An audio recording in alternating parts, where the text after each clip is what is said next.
രാവിലെ മുതൽ അന്തിയാവുന്നത് വരെ ഈ വീടിനുള്ളിൽ എന്ത് ജോലി എടുത്താലും അതിനൊരു വിലയില്ല. അലക്കിയും തേച്ചും വെച്ചും വിളമ്പിയും ബാക്കിയുള്ളവർ ഇവിടെ കിടന്ന് കഷ്ടപ്പെടുന്നത് ഒന്നും ഒരു ജോലിയല്ല. അതിന് കണക്കില്ല, ശമ്പളവും ഇല്ല. അതൊക്കെ കുടുംബത്തെ പെണ്ണുങ്ങളുടെ കടമ. എന്നിട്ട് എപ്പോഴെങ്കിലും ഒരു നല്ല വാക്ക്, എന്ത് ചെയ്താലും കുറ്റം മാത്രം പറയണത് കേട്ട് മടുത്തു.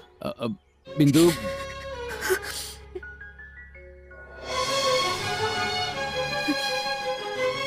ഞാൻ തുടങ്ങാൻ പോണേ ഉള്ളൂ. ഇനി മുതൽ എന്റെ കൈ കൊണ്ട് ഈ വീട്ടിൽ എന്തെങ്കിലും ഒരു ജോലി ചെയ്യുമെന്ന് നിങ്ങൾ കരുതണ്ട. ബിന്ദു, നിനക്കെന്താ സമനില തെറ്റിയോ? അങ്ങനെ കരുതിയാലും വേണ്ടില്ല. സർക്കാർ സർവീസിലുണ്ടല്ലോ വോളണ്ടറി റിട്ടയർമെന്റ്. 50 വയസ്സ് കഴിഞ്ഞ VRS എടുത്ത് നിങ്ങൾ വീട്ടിലിരിക്കുന്നല്ലേ പറയാറ്. ഇതുവരെ ഈ വീട്ടിൽ ഞാൻ